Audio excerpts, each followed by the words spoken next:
All right, so good morning, everyone. My name is Jesse, and I am with Exploring by the Seat of Your Pants. If you're joining us for the first time, we are all about bringing conservation, adventure, and science into classrooms around the world. Now, October is our month dedicated to space. We've got all sorts of amazing NASA rocket scientists, astronauts, Canadian Space Agency personnel, and more. But today, we are changing tack entirely and going to learn from a really unique scientist today, talking about a topic that we do not usually have here on Exploring by the Seat of Your Pants. So, we are joined by Dr. Tyler Wist. He is a leading entomologist at Agriculture and Agri-Food Canada, based in Saskatchewan, where his work touches on the amazing insects, good and bad, that are in farmers' fields across Canada, coast to coast. So he's going to take us on a bit of a microscopic journey to learn more about macroscopic problems. I'm very excited about this, and I hope you guys are too. A few notes before we get started. For any of our teachers joining us on YouTube, please let me know where you're joining from. I'd love to hear where you guys are coming in from across Canada and share your questions with Dr. Wist. And for our classes that are coming in on StreamYard. So for individual kids, for teachers who have individual kids, we want your kids joining on YouTube, not on StreamYard. In fact, it's making it so that other classes can't actually get into the broadcast right now. So please do have your kids join on YouTube. If you're a classroom teacher, if we gave you the StreamYard link, stick with that and don't share it with anyone because it provides direct access in. So with that said, I'm going to bring in Dr. Wist. Thank you so much for joining us today, and take us away. Well, thank you very much for that introduction, Jesse. I liked it. Hey, how's everybody doing today? Pretty good, I hope. They won't be able to yell back, but they're excited. We've got some crazy classes today. Awesome to hear. So I'm going to talk about a topic that maybe you don't really hear about very often. So this term is called field heroes. So we're talking about superhero insects that are in your farmers' fields. And so I'm a research scientist, and I work out of the Agriculture and Agri-Food Canada Centre in Saskatchewan. And we've got a little project on the side called Field Heroes, where we kind of we promote these insects that are doing great things in farmers' fields. If you want to get a hold of me, there's my email address. You got my Twitter handle there. And let's learn a little bit about how one becomes a research scientist so that they can study field heroes at some point in their life. So I got interested in insects when I was working for the city of Saskatoon in pest management. So check this dish out up here. That is a whole lot of mosquitoes, and they are a vector. That means they carry something called West Nile virus. And so I spent a lot of time counting those. Here I am sitting down here in an Argo. I never actually got to drive it, sadly, but that's one of the tools that we use to control those mosquitoes. And then we had pests on the trees. This is a psyllid over here, and it attacks ash trees, and it's actually doing a lot of damage to ash trees across Western Canada. Now, at this point in time, I was in a degree program called a bachelor's degree. So this is the first degree that you do in university right after you finish high school. So you want to be a research scientist, you have to go to university and start there. Then I worked on a field hero, but at the time I didn't really know that it was a field hero. And this is during a degree called a Master of Science.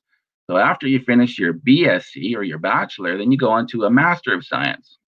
So you get a supervisor and you get to develop a project. And so I developed a project on looking at pollinating insects on this plant called Echinacea here.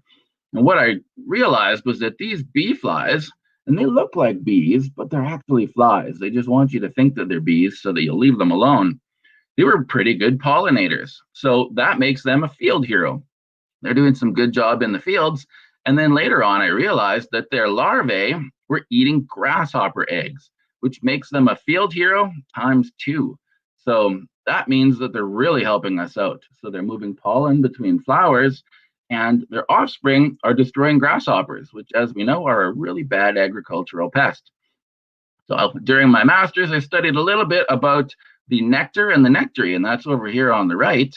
And that is what these bee flies are after, is nectar. So did a few cool things like cutting up cells and looking at the insides of them to try to figure out how the nectar was flowing, and used a technique called scanning electron microscopy to look at the outside of the nectary to see where that nectar was coming from. And I got this cool picture here. These are stomata. This is where the nectar leaks out of. And it kind of looks like a face, doesn't it? We've got 2 eyes, a nose, and a mouth. This is an example of pareidolia, where you see faces in nature that really aren't there. And so when you're a scientist, you have to put things like this, all of your scientific discoveries, you put them into a journal. And so we published this one in the International Journal of Plant Science. So then I went on to do another degree, and this is the final degree before you can become a research scientist. This one's called a Doctor of Philosophy. So maybe you've heard of PhD before. But actually, a PhD gets a degree in philosophy all the time, even if you're working on insects. And it was at this level that I started looking at trophic systems. So we've got the first trophic level right here, which is the tree, and that is the producer. Then we've got a herbivore at the second trophic level, and that is this little moth whose larvae eat the tree. And then at the third trophic level, and this is what I'm really going to focus on, is the carnivore or the predator. So this is a wasp that lays its eggs into the larvae of this moth and winds up killing it. It's called a parasitoid, or a special type of predator. I'm going to show you more about them pretty quickly here. So we looked at this whole third trophic level and how it worked to control the population of that first trophic level herbivore. Now, here we have a farm ecosystem. So on the surface, it doesn't really look like much. We've got wheat on the left, we've got barley on the right, and you can't really see any insects in there, can you? Here's another farm ecosystem. This is a canola field in full flower. You can see that we've got these yellow sticky cards up here. This is one of the ways that we sample for insects in this field ecosystem. So the yellow is a supernormal stimulus, so it's a supernormal green. So it's really attractive visually to insects. So we catch what insects are in the crop using those sticky cards, but we also get into the crop with a sweep net. And so this is how we sample the whole canopy of the field for insects. So there's a canola field. Here I am sampling that canopy. I was actually looking for aphids at this point in time, and that's a wheat field. You can see a canola field in the background there. And here's a fava bean field, just to give you an idea of the crops that I've been studying during this research scientist position. So let's talk about this first trophic level. I'm going to use aphids heavily as an example because I did a lot of projects where I worked on aphids. Now, aphids are bad news for crops. So they're all female, they're born pregnant, and they give birth to live offspring. So check this out. Here's the mother aphid here. She had 7 babies inside of her. So this means that populations can build up really fast, especially when they're all female. And within 7 to 10 days, these little first instar aphids are going to be laying their own aphids. So here's mama aphid up on the right. She's got 3 babies here, and on the other side, she's got 4. So she had that many babies in one day. You can see they're all kind of the same size. Right here on this wheat plant, we've got a population of aphids building up. And so aphids are bad because they can suck the yield out of the plants. They can also vector plant viruses. So this one here is a vector for something called barley yellow dwarf virus. Now, there's a picture of live birth just to prove that it happens. So this English grain aphid is giving birth to this baby aphid, and that aphid will just tap into the phloem and start feeding on that plant as soon as it's birthed. So there's no waiting around to be hatched out of an egg in this case.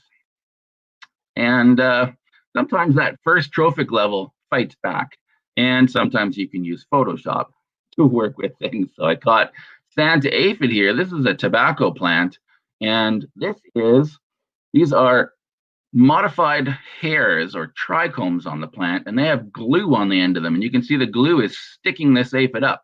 Sometimes that first trophic level fights back against that herbivore. So not always, though, does that happen, and this is the only case that we're going to talk about that one. Here's a bunch of aphids building up in an oat crop. Here are a few different species actually on the leaf up here. And so I looked at aphids and cereal crops quite a bit when I first started as a research scientist. Now I'm looking at them in pulse crops. Over here, these are pea aphids, and they are in lentils. And over here, we have pea aphids, and they're in fava bean. And so this fava bean plant does not look very good. It is wilting because it's having the life sucked out of it by these pea aphids. And this is the result on the bottom. These kind of dead-looking sticks, those are not protected from the pea aphids. And then the green ones in the front, those were protected from pea aphids. And then when we get out in the field, where they weren't protected, and this crop here on the right, this plot was sitting right beside this plot here. So I protected these fava beans from that herbivore, and these ones were not protected. And this is the end result down here. Just a few beans that don't even look like fava beans. So these aphids can be really damaging to crops. Over here, this is a combine heat monitor. Each of these represents a plot, and this really unhappy looking brown color, there was no yield in those plots. That means we didn't get any fava beans out of them.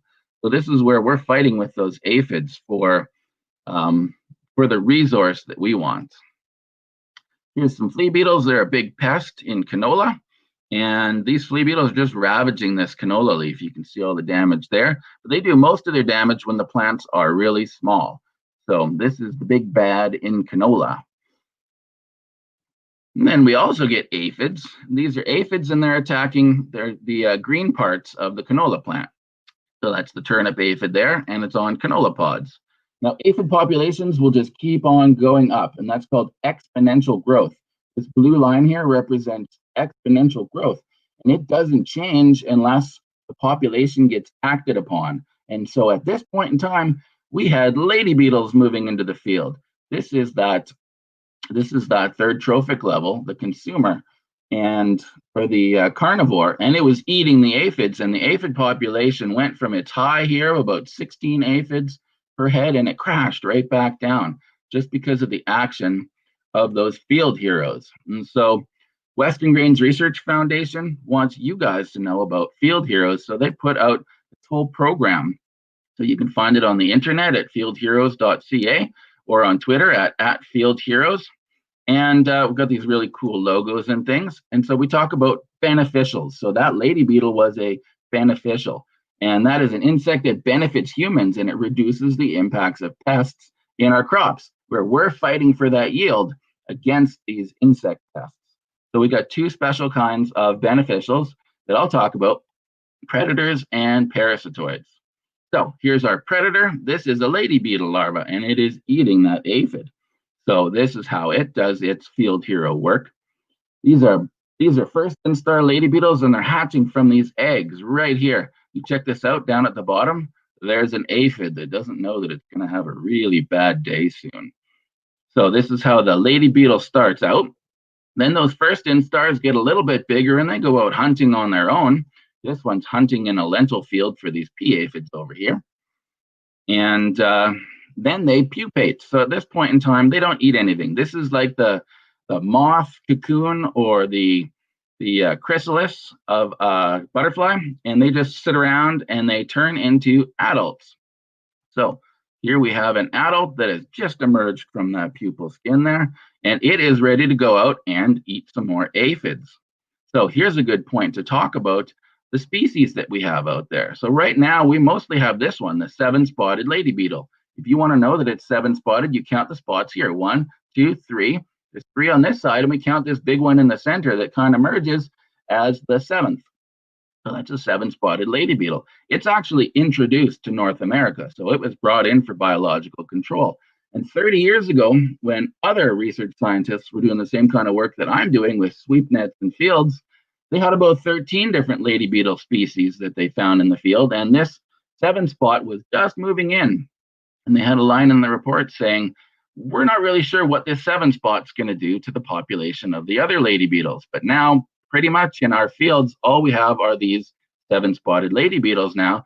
And native ones like this 13-spotted have been outcompeted by the 7-spotted. And we kind of rarely find these ones anymore. So the predators, though, they can still do some damage. So a lady beetle adult and the larvae, they'll eat anywhere from 50 to 80 aphids per day, so they can make those populations crash. So why don't we have a shot of that here? This is actually a 2-spotted lady beetle larva, and it's eating English grain aphids. So you can see how fast it goes and attacks. But do you see these droplets right here? This aphid is trying to signal to that aphid that there is something going on, and that's called an alarm pheromone. That's one of the ways that aphids use to protect themselves against predators. So there's another one getting eaten. That's another English grain aphid in wheat. And this is a 7-spotted lady beetle larva. And here's an adult, just proving that the adults also like to eat aphids. So there's one eating it there. Now another one, and this is my favorite field hero at the moment. This one we sometimes call an aphid lion. So the more common name is green lacewing larva. And see if you can tell why it's called an aphid lion. So here it goes here, and it grabs that aphid and it shakes it above its head, like a lion might do to a sheep if it was trying to eat it. Now look, we have defensive droplets here. That's the alarm pheromone, and this little aphid is starting to respond to it. And if we kept that video going, that aphid just takes off. Now, green lacewings, they have a digestive enzyme that they inject through their huge mandibles here. And it liquefies the inside of the aphid, and then they drink it out like an aphid milkshake. And it's a slower mode of feeding than that lady beetle larva did.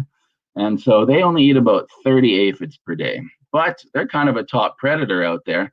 And here is one out in canola hunting for what might be its next meal. Hanging up here is a diamondback moth pupa. And so probably shaking in its cocoon right now because it's got this top predator running past it. Now, green lacewing adults, this is what they look like here. Unlike lady beetles, they don't eat aphids. Once in a while, they might eat a couple, but they don't do a big damage to the population. But when they're laying eggs, they have to put them on these long stalks and typically on the bottom of leaves, because these green lacewing larvae, when they hatch, the first one would go and would eat all of the other eggs of its brothers and sisters. So mama green lacewing has to protect her other babies from the firstborn green lacewing larva. So it will drop and be completely out of the way of eating all those other eggs. And here's why. This is a lady beetle larva. It's being attacked by a green lacewing. Here's another one up here. So if anyone ever asks you to bet on a fight between a lacewing and a lady beetle, you always bet on lacewing. So other predators you might find hanging out in the field are these long-jawed orb weaver spiders, and they'll make a web. This one over here is eating an aphid. Down on the ground, and I'm not going to talk about them a huge amount, unfortunately, but they do a lot for insects that fall down onto the ground, like this Bertha armyworm. So these ground beetles are playing tug of war with what remains of a Bertha armyworm. So the ground beetles are kind of this field hero army on the ground that mops up anything that falls out of the canopy and also takes out things that are nesting or pupating in the ground. So this is Pterosticus melanarius, and it's actually been introduced to North America as well. And it is pushing out our native ground beetles in the fields that we were looking at. And how it's doing that is by direct competition. And so a lot of what we'll find in the gut contents or in the stomachs of these beetles are other ground beetles. And so they don't come painted up like this. We were actually having ground beetle races the day before, and we had to tell them apart. So we painted up a few to have races. Now, I put all of this into what's called the Serial Aphid Manager app. This was my first big project that I finished as a research scientist. If you point your phone at the screen there, you can actually download it on the Apple or the Android system, and it has how to count aphids in here in your cereal crops, and then the beneficial insects as well that you'll find. So it's got great pictures, and it's a good scouting guide for helping you out in there. And of course, we're the government, so it's also available in French. Now, let's talk about a parasitoid. So this is a specialized predator, and it's a beneficial insect, but it kills by laying its egg into the host. And then it's the offspring of that parasitoid that winds up killing the host. So it's a bit different than these predators, and things go a little bit. So let's check this out. This is a parasitic wasp called Aphidius, and it is going after aphids. Check this out. It's using its antennae to taste the surface of the aphids. This one here has already been parasitized, so it ignores it. Check out what it's doing with its ovipositor on the sharp point on the end of its abdomen. It shoots out when it's ready to try to lay an egg into these aphids. So here it goes again. There it goes. It's really fast. The aphid's defense is just a kick like that. So aphids don't put up much of a fight. And so about 10 days after that stinging event, what we get is an aphid mummy. And so the aphid dies, and inside its whole body cavity, are these parasitic wasp larvae. And so they'll split the belly of the aphid. And this one here is coming out to have a look around. These ones have stayed inside, but they will glue that aphid mummy onto the surface of the plant so that it stays up in the canopy. Now, about 5 days after you get an aphid mummy, this happens. So this is the abdomen, the back part of the aphid. And if you watch carefully here, this aphidious wasp is cutting its way out. So it has pupated inside the body of the aphid. And here we go, we sped it up for you. So it cuts its way out of the back end of the aphid mummy. And it pulls itself out of the body. Here it comes. And it leaves this trap door behind. So you always know if the parasitoid wasp has come out if you've got an empty trap door on the back of your mummy. So here it goes. There's the antenna, there's the head of the wasp, and it's been chewing its way out.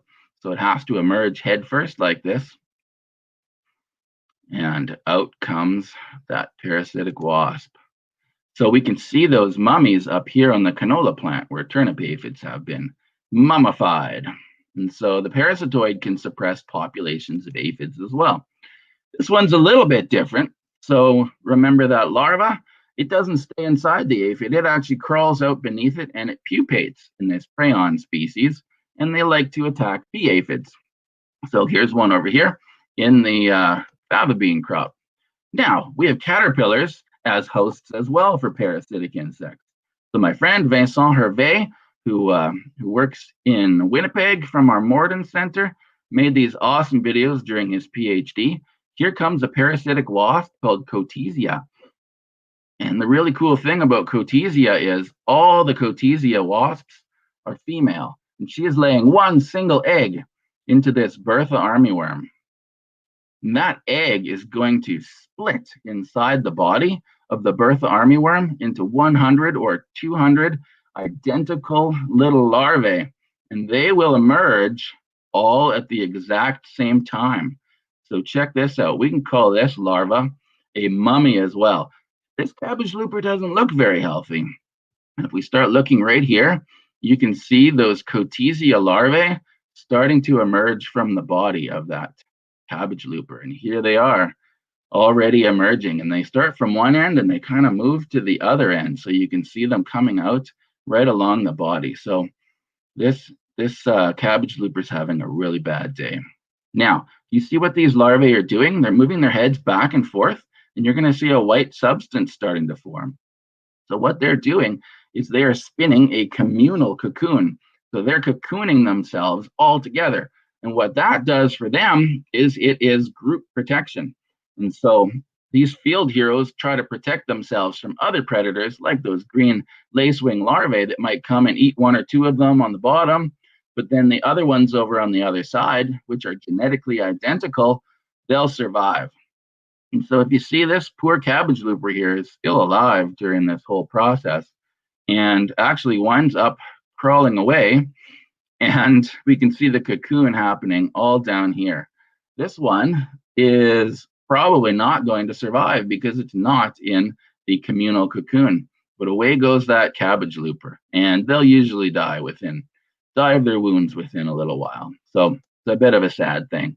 But it helps us control these insects. So here's a wheat head armyworm, and it does quite a bit of damage to wheat kernels. You can see that there. And it also attacks barley.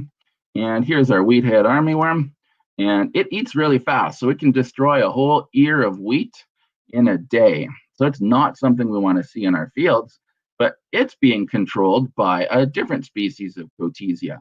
And when it gets parasitized by these Cotesia and those larvae are ready to emerge from the caterpillar actually moves up to a high point and holds on tight, and out come those parasitic wasp larvae. And they leave behind these pupal cases. And so you can see some right here. And these two have had their tops cut open, and out has come the parasitic larvae. So let's have a quick look at that there. There's a wheat head armyworm having a bad day. So out comes all of those Cotesia right there. And just like that other video, sometimes they don't all really get out in time, But we can see that communal cocoon is already starting to be formed as our wheathead armyworm tries to leave the scene of this crime. And this is what the parasitic wasp looks like. And so they're very small. This line down here represents 1 millimeter. So these wasps are not much more than 2 millimeters in length. So they're pretty small. Now, you remember those flea beetles that we saw before? We call them flea beetles because they can jump like fleas. They've got these big, thick muscles in their back legs, and they get attacked by a parasitoid called microscopic. And so flea beetles, though, because they're armored and because they're really good at defense, they're good at avoiding the parasitoids. So this wasp is trying to stalk this crucifer flea beetle right now. And you can see she's got her ovipositor sheath right here, and you'll see right at the end of it, she is getting that ready to go like a sword. And that flea beetle is like, hey, I know you're coming. And it tries to defend itself against the microscopic. So there she's resetting, and she's going to try again here right away. And you can see what she's doing with her antennae. She's gauging the distance between herself and the flea beetle, and he's having none of it. So away he goes. So if you want to know more about these field heroes, you can check out the Field Heroes website. You can check them out on Twitter. And Agriculture and Agri-Food Canada actually puts out a guide to crop pests and beneficial insects, and you can get it online. It's about a 7 megabyte download. Or if you're really lucky, you can get it from a research scientist who has a few copies sitting around. So thank you very much to you guys for listening. And thanks to all of my funders who are listed up here that make this really cool work possible. And let's open it up to the floor for questions, please.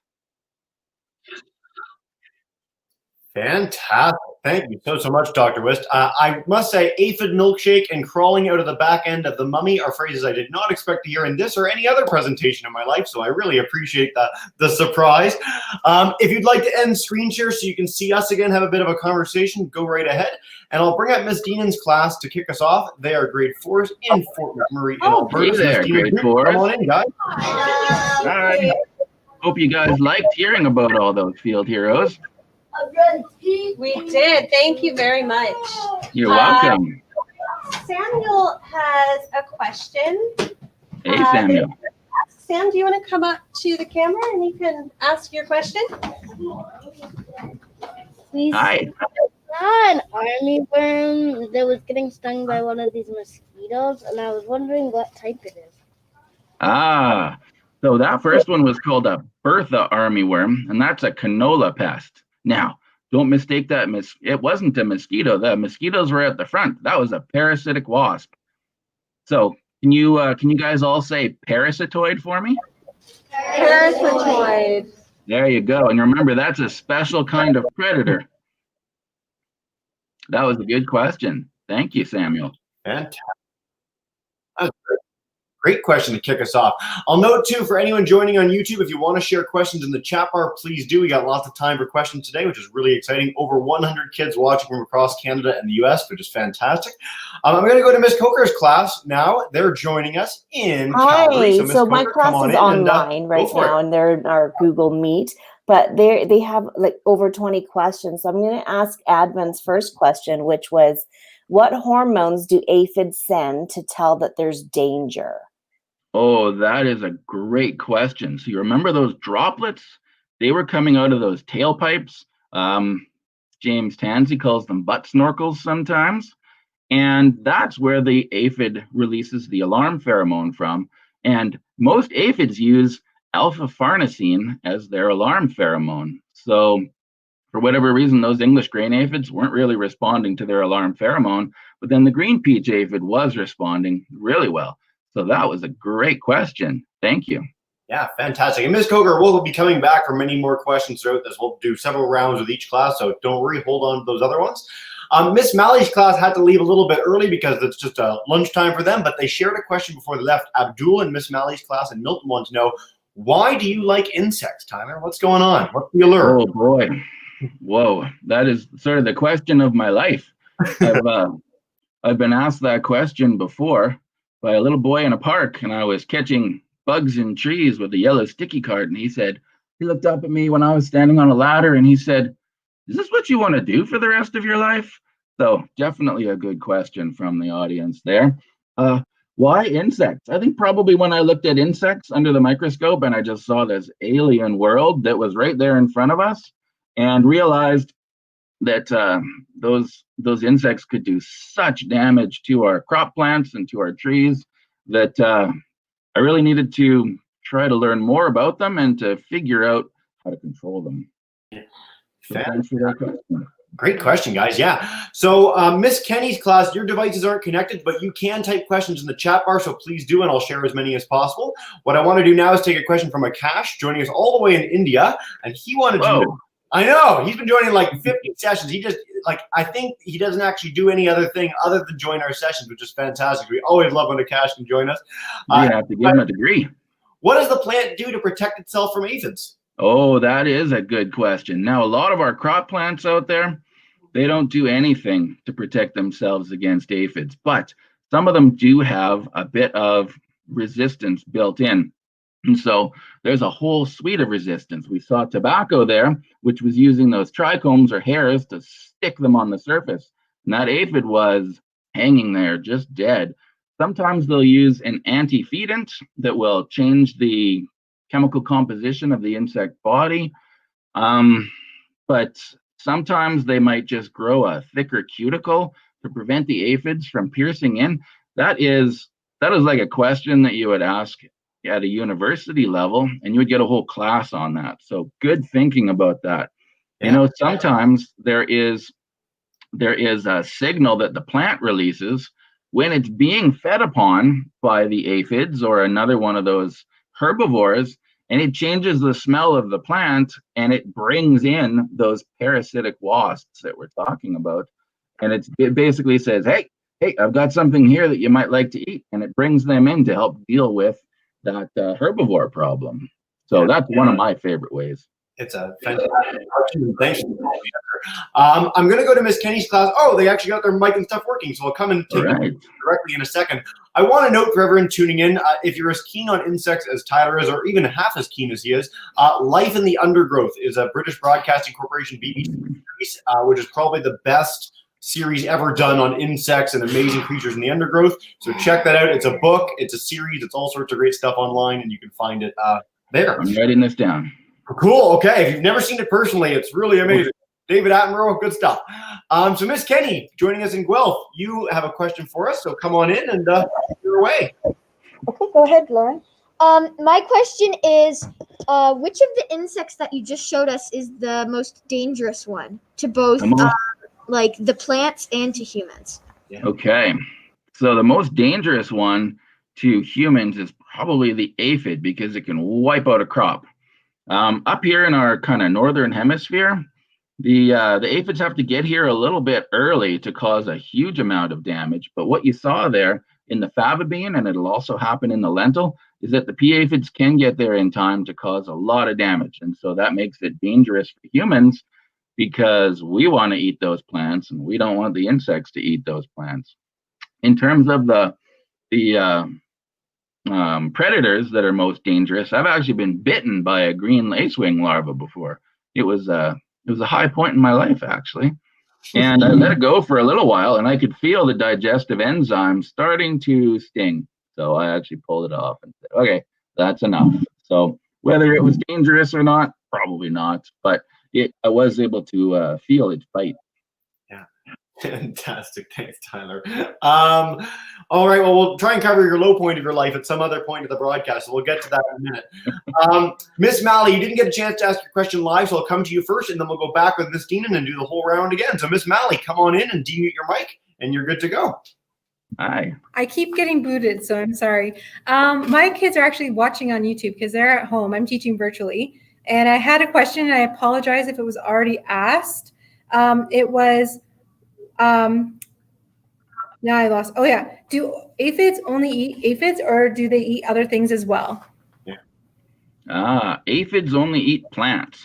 And aphids are actually really good taxonomists. So they know what plants they like. So you're not going to find a cereal aphid on a canola plant, for example. You're not going to find one of those aphids from canola in a cereal field because they say, oh, I don't even like that kind of plant. So those predators, though, they won't just eat aphids. They'll eat other soft-bodied insects in the field too. And like I showed you there, the green lacewing will even eat other predators if they get in their way. Fantastic. Thanks, Miss Malley. All right, Miss Dina, let's go back to Fort McMurray. If you guys have a second one for us, come on up. Hi. Blake, you wanna come up? Blake, welcome in, man. Oh, you have your shoes. Oh, okay, you can come over now. That's okay. I'm not wearing shoes either, Blake. None of us are. When the mama aphid gives birth, does it die? No, it doesn't. So that mama aphid, she'll give birth probably for 5 to 7 days straight. So each day she'll have anywhere from 5 to 7 babies. And yeah, she'll keep going until she kind of runs out of energy. So maybe when she's done that, that's when she winds up dying. Great question, though. Good work. Yeah. Really neat. I want to do a quick plug because we've been covering them lately too. So octopus, in a lot of cases, they'll have a bunch of babies and guard their babies until they die, and the babies will eat them. So it's the only animal that I can think of off the top of my head of when they have babies, they pretty much, that's their death knell, so to speak. So cool question. Wow. All right, Miss Kenny's group, come on back in, and then I'll come to Miss Coker in just a second. Miss Kenny's class, go for it. With the ground beetle, some of them had like red or blue markings on them. Yeah, they did. So you must have missed what I said there, hey? We were having ground beetle races the day before, and we needed to know which beetle was going to win. So we painted ground beetles with nail polish so we could tell them apart. So that is not natural, but when I released them into the field and maybe somebody else caught them later, they'd be like, what is going on? I have to ask, because often we get this question as a follow-up to things like that. With the nail polish, does it come off by itself ever? Does it harm the beetles in any way, or is it just something that we can use to identify them? It doesn't harm the beetles. It's been used for marking before, and it will come off. So even within the 24 hours that those beetles were painted, some of them were flaking off their nail polish. Perfect. Thank you so much, Tanner. All right, Ms. Coker, come back in and join us and share away. All right. So I have questions that are related to the number of eggs. So we have Yazin is wondering, how many eggs do aphids lay? Why do they lay so many? Why do they have so many babies? And in what season are they most likely to be born? Great question. Now, if you remember, they were giving live birth, but there are eggs. They're just inside the mama aphid. And so she has about 6 to 7 per day there. And over her lifetime, anywhere from, say, 60 to 80, depending on the aphid species. And there are a lot of aphid species. So that's something that scientists will study, is how many babies do they have? Now, what season? Up here in Canada, our season that we get aphids is about the end of July and into August, unless you're running a greenhouse. And greenhouses are often battling aphid problems. And so why do they have so many babies? That's another question for a university level class. So that's a good one. So it is a kind of strategy to reproduce yourself really fast when you've got an abundant resource and you've got very little time to exploit it. We are sending university when they're done this. You guys are asking such good questions. You're covering the undergrad level and maybe beyond. So way to go to all our students and teachers. All right, you know what? We're actually whipping through these pretty fast. So we'll take a few more questions and then we'll wrap up with some cool ways that all you kids at home can learn more with. So Miss Malley, if you want to come back in, go for it. Sure. I had a question. It was about the number of spots that are on a ladybug. Do more spots, does that represent how poisonous a ladybug is? Is there a certain number of spots that makes a ladybug poisonous? It sure doesn't. Now, ladybug probably wouldn't be poisonous, but they don't taste very good. You know, sometimes when you're holding a lady beetle and it looks like, you might say that you've got this orange stuff on your hand, you say, oh, the lady beetle peed on me. It's actually doing reflex bleeding from its joints. And it releases kind of a noxious, really bad smelling stuff so that you don't eat it. And so far it's worked. I've never eaten an adult lady beetle before, but they wouldn't taste very good. And so that's what their bright coloration is saying to other insects. I don't taste very good. But the number of spots actually has nothing to do with their level of poisonous. nests. It doesn't have anything to do with how old they are. Once they reach an adult, that's it. They're just going to be an adult. But what you can do is you can count those number of spots and typically tell what species of lady beetle you're working with. And so entomologists give them creative names like 7-spotted lady beetle because it has 7 spots, or 13-spotted lady beetle. I'm going to give you one more. 2-spotted lady beetle. How many spots do you think it has? 2 spots. Very good. So descriptive names are good when you're trying to identify something to a species. We need to do a follow-up presentation that's just an elongated comedy skit. We'll talk about that later. Ms. Dean, if you want to come back in, we'll do another round of questions with everyone. Go for it. Come on back up. Okay. No shoes allowed. That's the only caveat. Sorry? No shoes allowed. Whatever student comes up can't have shoes. That's the deal. Oh, Yep. Blake has set the bar high or low. Harley. Harley? Hi, Carly. How does the wasp get the baby inside of the bug without killing it? Oh, that is a great question. So she's got a really sharp ovipositor, it's called. Now, has anybody been stung by a wasp before? So a wasp has a modified ovipositor and it's been changed into a sting. But if you've seen it before, it's really sharp and it's really thin, and it just makes a tiny little hole in the insect. And so that hole just heals up. Like if we get a needle, it just heals up. We don't have a big gaping wound after that, and neither does the insect. So it just closes up. Sometimes, though, the insect that has that egg inside of it mounts a defensive reaction, and it can encapsulate that egg. But if it doesn't have a good defensive reaction, then that parasitoid offspring typically winds up killing the insect that it's inside. Good question. Thank you. Good question. All right, Miss Penny's class, come on back in. I have Oh, you muted yourself. Yep. There we go. I have 2 questions. My first question is, how long do they live for? That is a good question. You can ask a second with it at the same time, and then we'll cover both of them identically, okay? Perfect. I'll try to remember 2 questions at once. Okay. How long do they live, and what's your other one? How big do they get? Okay. Good question. So let's start with how long do they live? So those aphids are probably only going to live for a matter of weeks at the most. Those flea beetles and the lady beetles, they'll overwinter as adults. And so when they become adults in the fall, they go and they find a place to sleep, and then we'll see them again in the springtime. And so they'll live all the way through the winter and then into the springtime when they have their offspring, and then they'll die as well. So we're talking around, let's say 8, 9, 10 months, somewhere in there for how long they are going to live. And how big do they get? That is pretty much determined by their genetics. And so once you are an adult and you've reached your adult size and you wear your skeleton on the outside, you can't really get any bigger, because if you get bigger, you'll just explode your skeleton. So when insects increase in size, they have to shed that exoskeleton and get bigger. So that is a great question. Thank you. Yeah. All right, we're going to wrap up with 2 more. So Ms. Kogar, come on back in, and we'll end with Miss Malley in a second. So great. Thank you. So Isray in my grade 4 class, she is wondering why so many people don't like field heroes.